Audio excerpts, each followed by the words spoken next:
Welcome to red TV. నేను మీ తేజ.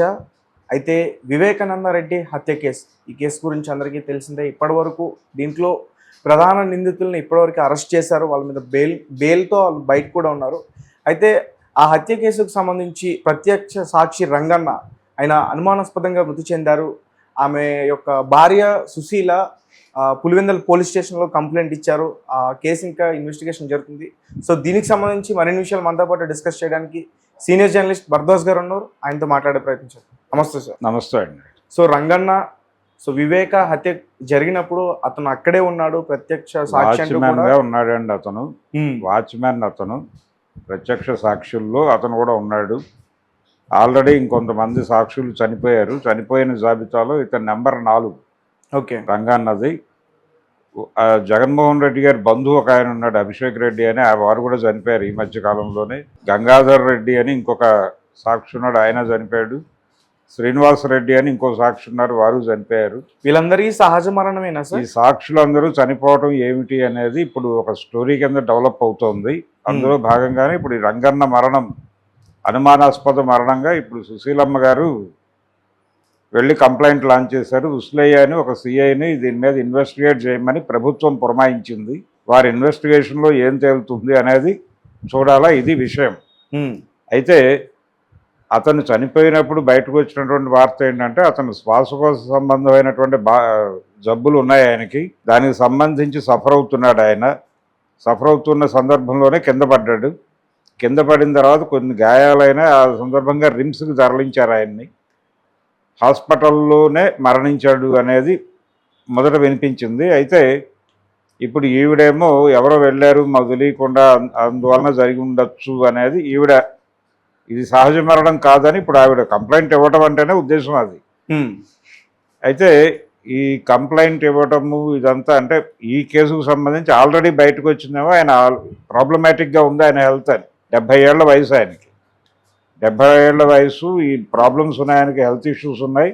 ఇది సహజ మరణంగా చూపించే ప్రయత్నం జరుగుతున్నటువంటి అసహజ మరణము అనేది ఎస్టాబ్లిష్ చేయడానికి ఒక ప్రయత్నం పోలీసుల వైపు నుంచి కూడా కాన్షియస్గా సీరియస్గా జరుగుతున్నట్టుగా అనిపిస్తోంది. అయితే మిగిలిన ఇప్పుడు సాక్షులుగా పెట్టిన వాళ్ళ వయసు రీత్యా కావచ్చు, లేకపోతే వాళ్ళ ఆరోగ్యాల రీత్యా కావచ్చు, చనిపోయి ఉండదు. చాలా కాలం అయింది, ఇన్సిడెంట్ జరిగి చాలా కాలం అయింది. అప్పటి నుంచి ఇప్పటి వరకు నడుస్తూనే ఉంది. మధ్యలో 5 సంవత్సరాలు వారి పరిపాలన నడిచింది జగన్మోహన్ రెడ్డి గారిది. అంతకుముందు ఎన్నికలకి ముందు జరిగినటువంటి ఇన్సిడెంట్ ఇది. 2019 ఎన్నికల కంటే ముందు జరిగిన ఇన్సిడెంట్. అక్కడి నుంచి ఇప్పుడు జరుగుతోంది. అంటే దాదాపు 6-7 ఏళ్ల క్రితం కథ ఇది. ఈ 6-7 ఏళ్లలో వీళ్ళ ఆరోగ్యాలు రకరకాలుగా మారి ఉండొచ్చు. కాబట్టి ఇవి ఎందుకు ఈ మరణాలు సంభవిస్తున్నాయి అనే దాని మీద ఒక స్టోరీ ఇంట్రెస్టింగే. కానీ రెండోది, ఆల్రెడీ దీనిలో ఇందాక నిందితులు అరెస్ట్ అయ్యారు అని అన్నారు, కానీ నిందితులు అరెస్ట్ కాలేదు. ఇంకా ప్రధాన నిందితులు ఎవరు అనేది తెలియాల్సి ఉంది. అనుమానితులను మాత్రమే అరెస్ట్ చేశారు. అనుమానితుల్లో కొంతమంది బెయిల్ మీద బయటకు వచ్చారు. వాళ్ళ పద్ధతిలో వాళ్ళు రకరకాల ప్రసార మాధ్యమాల్లో వాళ్ళ అభిప్రాయాలు వాళ్ళు చెప్పేశారు. అంటే సూచనప్రాయంగా, అంటే అప్రూవర్లుగా మారిపోయినట్టుగా అర్థమవుతుంది. వాళ్ళందరి వాంగ్మూలాలు కూడా 2 మనుషుల్ని టార్గెట్ చేస్తున్నాయి. అవినాష్ రెడ్డిని కావచ్చు, వైఎస్ భారతి గారిని కావచ్చు, టార్గెట్ చేస్తూ వీళ్ళ వాంగ్మూలాలన్నీ నడిచినాయి. వాళ్ళ వాంగ్మూలాలు మాత్రమే కాదు, వాళ్ళు బయటకు వచ్చి వివిధ ప్రసార మాధ్యమాల్లో మాట్లాడినటువంటి వాక్యాలు కూడా ఉన్నాయి. దస్తగిరి కావచ్చు, మరొకరు కావచ్చు, ఇలా ఉన్నారు. వీళ్ళందరూ ఏమీ రెస్ట్రిక్టెడ్గా ఏం లేదు. కేసు అంటే కోర్టు పరిధిలో ఉన్నటువంటి కేసు గురించి మాట్లాడచ్చా మాట్లాడకూడదా అనేటువంటి విచక్షణతో కూడా సంబంధం లేకుండా చాలా విషయాలు మాట్లాడారు. ఈ మాట్లాడటం వెనకాల ఒక కాన్స్పిరసీ ఉందనేది వైఎస్ఆర్సీపీ ఆరోపణ. వీళ్ళందరికీ ఒక భరోసా కల్పించారు, మేము ఉన్నాం, మీరు మాట్లాడండి, ఏం పర్లేదని చెప్పి వాళ్ళు గ్రీన్ సిగ్నల్ ఇచ్చిన తర్వాత వీళ్ళందరూ తెగబడి మాట్లాడుతున్నారు అని. ఈ తెగబడి మాట్లాడుతున్నారు అంటున్న వాళ్ళందరూ ఉన్నారు. అందులో కూడా 1-2 శాల్తీలు వెళ్ళిపోయినాయి, కానీ ఉన్నారు. వీళ్ళు ఉంటారా ఉండరా అనేది ఒక డౌట్. ఆ డౌట్ టీడీపీ వాళ్ళు క్రియేట్ చేస్తున్నారు. మేబీ ఏదన్నా ఇప్పుడు అక్కడ జరిగిన క్రైము, ఆయన చనిపోవడం అనేది వాస్తవం, అది కుటుంబ తగాదాల వల్లనే జరిగి ఉండొచ్చు. దాన్ని ప్రాపర్గా ఎందుకు ఇప్పటిదాకా ఇన్వెస్టిగేట్ చేయలేకపోతున్నారు? ఇప్పుడు అధికారం వచ్చి ఇంతకాలం అయింది, ఎందుకు తాత్సారం జరుగుతోంది ఇప్పటికీ? ఇంకా ఎందుకు నానుస్తున్నారు, 9 నెలలు అయిపోయింది, జగన్మోహన్ రెడ్డి కాలంలో సక్రమంగా జరగలేదు అని చెప్పి గొడవ చేశారు.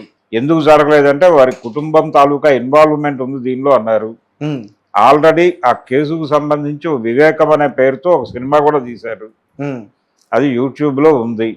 దానిలో ఎవరైతే నిందితులు అని బయట చెప్తున్నారు, ఇంకా అరెస్ట్ కాలేదు వాళ్ళు. ఆ నిందితులు ఎవరైతే ఉన్నారో, ఎవరైతే అంతిమ లబ్ధిదారులో ఆ లబ్ధిదారుల్ని ప్రొజెక్ట్ చేశారు. అందులో వాళ్ళు ప్రొజెక్ట్ చేస్తూ ఒక సినిమా తీశారు. ఆయన కూతురు అల్లుడే ప్రధానమైనటువంటి అనుమానితులు అనేది వాళ్ళు డెవలప్ చేసినటువంటి ఒక ఎస్టాబ్లిష్మెంట్. ఏది సునీత గారి భర్త, వాళ్ళిద్దరి మీద, ఆయన పేరు కూడా రాజశేఖర రెడ్డి, వాళ్ళిద్దరు మీద ఒక అనుమానం అట్నుంచి బిల్డ్ చేశారు.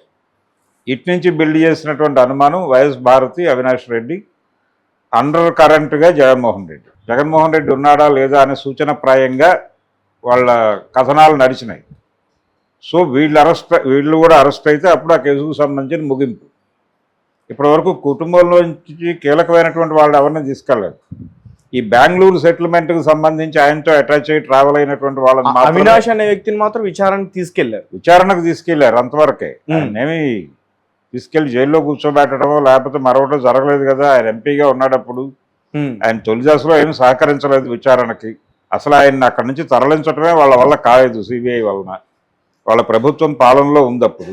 ఆ తర్వాత ప్రాథమికంగా పిలిచి కొన్ని విషయాలు అడిగారు తప్ప అదేమి బీభత్సమైన ఆయన ఏదో ప్యాంపర్ చేసే పద్ధతిలో జరగలేదు. సో వారిలాగానే వారు ఉన్నారు. భారతి గారిని తీసుకెళ్ళలేదు ఇప్పటిదాకా. ప్రపంచం అంతా మాట్లాడుకుంటున్నటువంటి ఆవిడని తీసుకెళ్ళలేదు. అలాగే ఇంకా చాలామంది ఈ కేసులో ఇన్వాల్వ్ అయి ఉన్నారు అని చెప్తున్నటువంటి వాళ్ళని ఎవరిని ఇంట్రాగేట్ చేయలేదు. అలాగే అక్కడ అల్లుడిని కూతుర్ని కూడా ఇంట్రాగేషన్ చేయలే. ఈవెన్ జగన్మోహన్ రెడ్డి రోజుల్లో కూడా వాళ్ళని ఏం టచ్ చేయలే. అనుమానాలు మాత్రం స్ప్రెడ్ చేశారు. దీని చుట్టూ చాలామంది అనుమానితులు ఉన్నారు. అంతిమ లబ్ధిదారులు ఎవరు అనే గొడవ జరుగుతోంది. ఆయనకు ఒక సెకండ్ వైఫ్ ఉంది అనేది ఎస్టాబ్లిష్ చేశారు.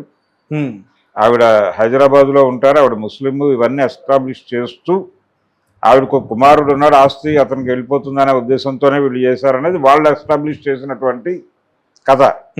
అవును, అలా వీళ్ళు ఎస్టాబ్లిష్ చేసినటువంటి కథలో కూడా అంతిమ లబ్ధిదారులు వాళ్ళు. ఏది పొలిటికల్గా కూడా ఇతన్ని ఎలిమినేట్ చేయడం ద్వారా ఆ ఏరియాని మన కట్టుబాటులో ఉంచుకోవచ్చు అనే ఉద్దేశంతో వాంటెడ్గానే వాళ్ళు వివేకాన్ని అడ్డు తొలగించుకున్నారు అవినాష్ రెడ్డి అనేది ఒక ఆరోపణ. ఈ ఆరోపణలన్నీ ప్రూవ్ కావాలి. ప్రూవ్ అయిన తర్వాత కదా వాళ్ళు నిందితులు అనేది. కనీసం ముందు పోలీసులు వాళ్ళని కస్టడీలో పెట్టైనా చేయాలి కదా. వాళ్ళు బయట ఉన్నారు.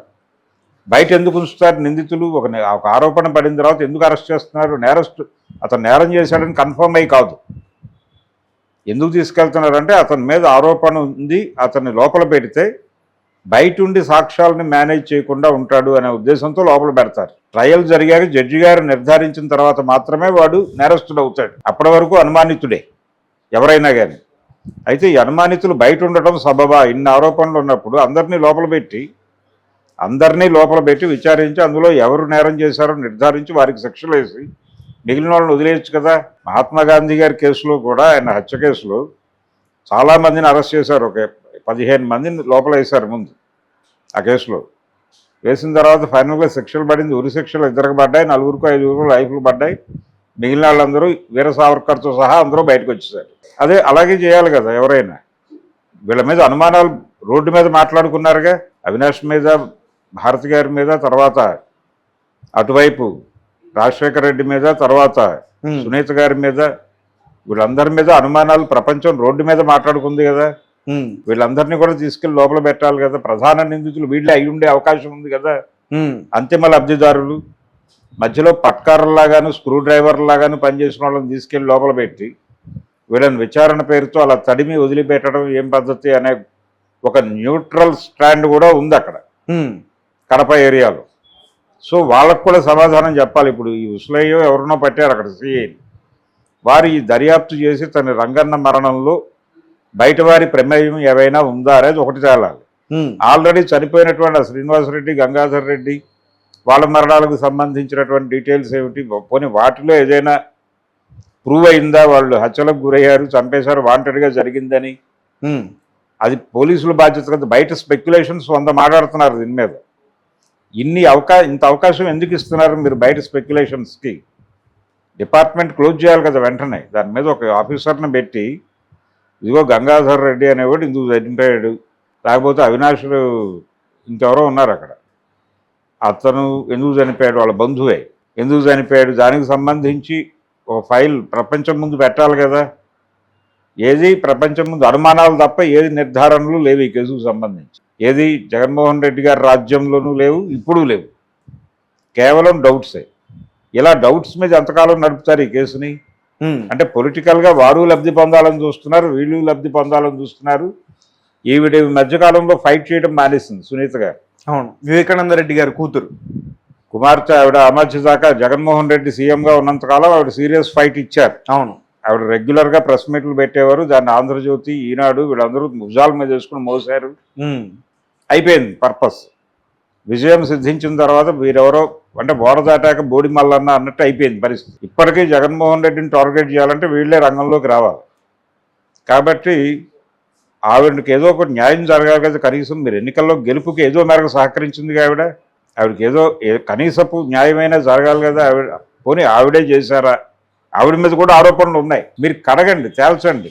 ఇటు ఈ ప్రభుత్వం ఆమెను టచ్ చేయట్లేదు, అటు ఆ ప్రభుత్వం కూడా టచ్ చేయలేదు కదా.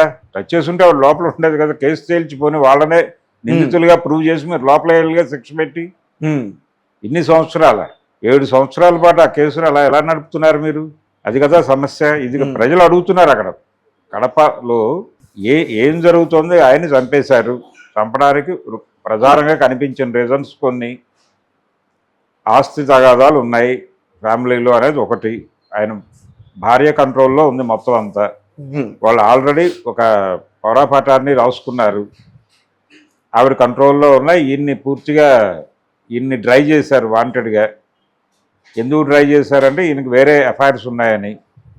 ఒకవేళ ఇవన్నీ అక్కడికి వెళ్ళిపోతాయనే ఉద్దేశంతో వీళ్ళు కస్టడీ అంటే ఆయనకి ఏ రకమైనటువంటి ఆర్థిక వెసులుబాటు లేకుండా కంట్రోల్లో పెట్టారు అనేది కూడా బయటకు వచ్చింది. అందుకని ఆయన ఇంకేవో చేశాడు. అందులో ఆ బెంగళూరు పంచాయతీ అనేది ఒకటి హ్యాండిల్ చేశాడు ఆయన. దానిలో వచ్చిన డబ్బుల్లో కూడా ఆయనకేమీ దక్కకుండా టోటల్గా అటు వెళ్ళిపోవాలి అని ఆవిడ అనుకున్నారని ఆయన భార్య. ఆ స్కీమ్లో సునీత గారు కూడా ఇన్వాల్వ్ అయి ఉన్నారని ఇలా కథ వీళ్ళ మీదకి టర్న్ అయింది. ఇలా 100 కథలు ఉన్నాయి దీని చుట్టూ. ఈ 100 కథల్లో ఏ కథ నిజము అనేది నిర్ధారించాల్సిన బాధ్యత ప్రభుత్వం మీద, పోలీసుల మీద ఉంది కదా. ప్రభుత్వాలు మారచ్చు, పోలీసులు వాళ్లే కదా. అదే పులివెందుల స్టేషను, అదే కడప ఎస్పీ, మరి వాళ్ళు తేల్చాలి కదా. ఎందుకు తేల్చట్లేదు? ఇంతకాలం 7 ఏళ్ళు పెట్టి కూర్చుంటారు ఆ కేసు. దాని మీద రోజుకో స్పెక్యులేషన్. సాక్షులు చనిపోమంటే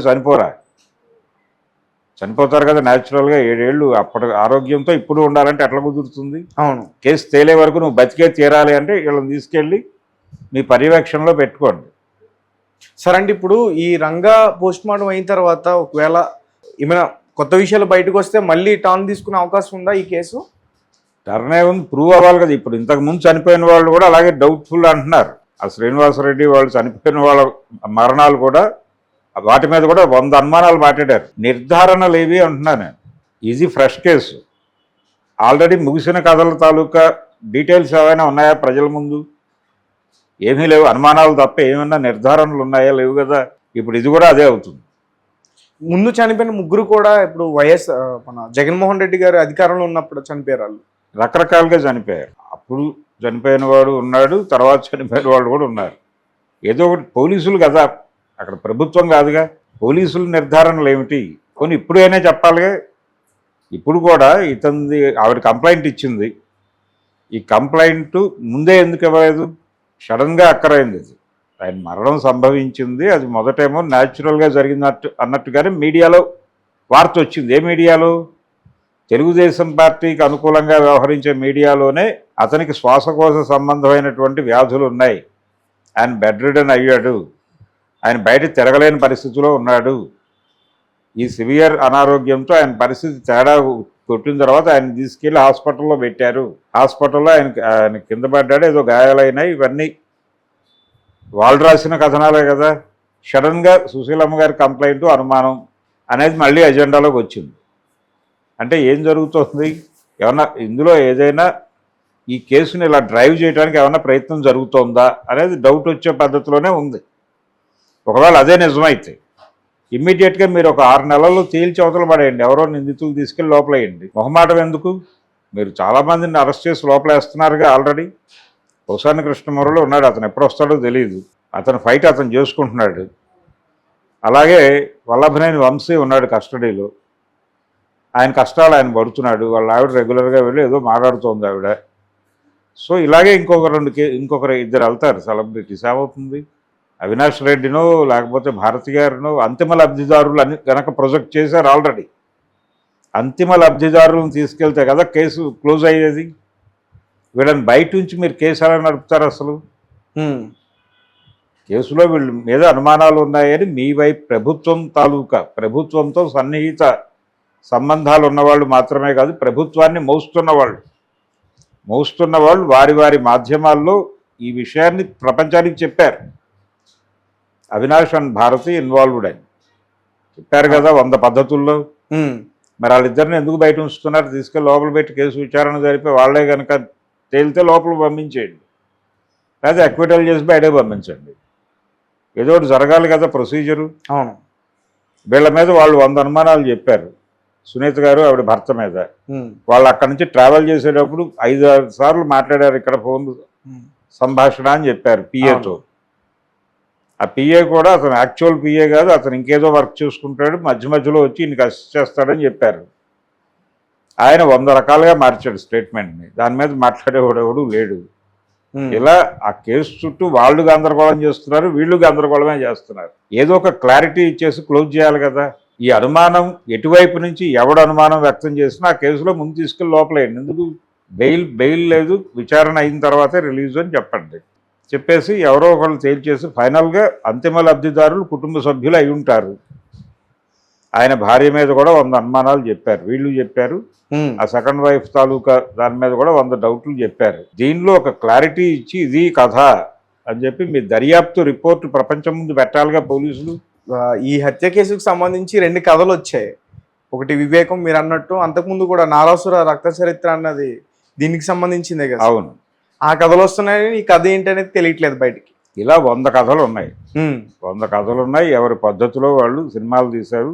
అదే కాదు, రాజధాని ఫైల్స్ అనే పేరుతో సినిమా వచ్చింది. దానిలో నేరుగా జగన్మోహన్ రెడ్డి గారే గొడ్డలు తీసుకుని నరుగుతాడు. షార్ట్ ఉంది సినిమాలో, యూట్యూబ్లో ఉంది, చూసుకోవచ్చు. ఎందుకు తీశారు ఆ షాటు, ఏ ఆధారంతో తీశారు? నేరుగా జగన్మోహన్ రెడ్డి ఆ పక్కనే గొడ్డలు పెట్టుకుని ఉంటాడు ఆయన సీఎం ఛాంబర్లో గొడ్డలు ఎందుకు ఉందని కూడా ఎవరు అడగలేదు. అలా గొడ్డలు తీసి నరికేస్తాడు. ఆ షాట్ ఉంది కదా. మరి అది చూసిన వాళ్ళ మనోభావాలు దెబ్బతినవా? వీళ్ళ మీద కూడా కేసులు పెట్టాలిగా, నటించిన నటుడి మీద, తీసిన డైరెక్టర్ మీద. కాబట్టి అనుమానాలు ఇంత లెవెల్లో అనుమానాలు స్ప్రెడ్ అవడానికి మీరు ఎందుకు అవకాశం కల్పిస్తున్నారు అనేది పోలీసులకి, ప్రభుత్వానికి ప్రశ్న. అది సాల్వ్ అయితే తప్ప ఇది క్లారిటీ రాదు. ఇలాంటి కేసులు అనేకం ఉన్నాయి. పరిటాల రవి కేసు ఇప్పటికీ అనుమానం ఎవరు చేశాడని. అంటే మద్దెల చెరువు సూర్యనారాయణ చేశాడు, ఓకే. అక్కడ ఎవరు కాల్చారు? మొద్దుసీని చంపేశారు కదా విచారణ రాకముందే. ఇలా ఆ కేసులో కూడా ఇలాంటి లూజ్ ఎండ్స్ చాలా ఉన్నాయి. ఫైనల్గా ఒకటి కంక్లూజన్ ఏంటంటే సూర్యనారాయణ రెడ్డి చేశాడు, సూర్యనారాయణ రెడ్డిని భాను చంపేశాడు. సో అయిపోయింది స్టోరీ. ఇది కూడా అలాగే క్లోజ్ చేయదలుచుకున్నారా ఈ కేసు కూడా?